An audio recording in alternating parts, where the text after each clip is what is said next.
Hello, and welcome to week 2 of Edutech HPE.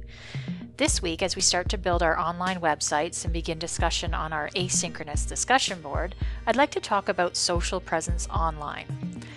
When I think of online presence, I think of two things. Number 1, online presence, and number 2, social online presence. This week I'm going to talk about online presence, and next week we'll discuss more about social online presence. Online presence means the different ways you represent yourself on the web. Typically, this refers to a business's presence and how they advertise themselves across various media. But as a healthcare professional and educator, it's important to consider your presence on the web too. As Canadian healthcare workers, we typically don't need to advertise our services. Due to our public healthcare system, we rarely need to build our business. However, you may want to build an online presence for other reasons, such as public awareness or education, or to promote your academic or career profile. Many of us may not have the time currently to build and maintain an online presence. However, it's important to know about and consider the importance of your online presence. Consider what private or personal presence you have as opposed to your professional presence online.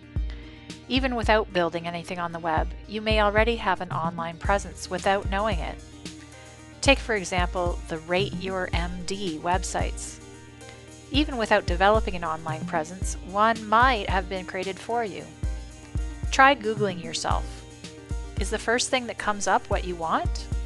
What are your strengths? What do you want to stand out in your professional career?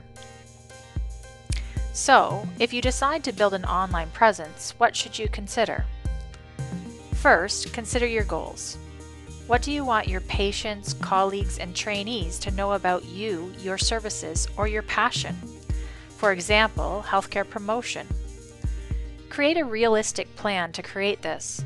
For instance, don't plan to blog daily, follow Twitter, become a YouTuber, and check your professional Facebook and LinkedIn page regularly, all within your already busy schedule. Consider picking one medium to work in that you can engage with regularly. Go frequently and contribute to the community to build your online presence and reputation. Second, decide what media you want to use. Starting with a web page is usually the best place to start. This will help you to develop and define your presence and can be linked to many other media. You may want to choose a media that you like to work in and that highlights what you want to accomplish. For example, pictures, Instagram, skills, YouTube, reflection and writing, website. Third, define who you want your traffic to be.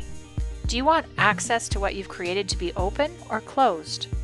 If you're concerned about limiting traffic, you may want to consider a closed website, but linked to another open media to bring in a more limited audience. Remember that even closed sites and posts can become public, so you should always write as such. Make sure you have dedicated time to monitor what you've created. Fourth, be consistent. Consider consistent fonts, colors, and layouts, and a consistent social username. Be consistent in what message or goal you want to obtain. Then monitor your strategy to see if it's fitting your goals. If not, change your strategy. If you really want to get serious, consider a company to assist you with your SEO or your search engine optimization. This will optimize your presence on search engines such as Google and social media.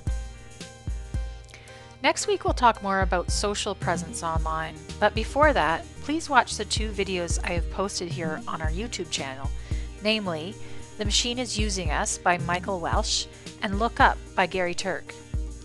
Consider how technology has changed our social presence, especially within healthcare and teaching. How important is social presence in education, and do you feel technology has enhanced or detracted from the social presence needed for healthcare education? Well, that's it for this week. We'll see you next week.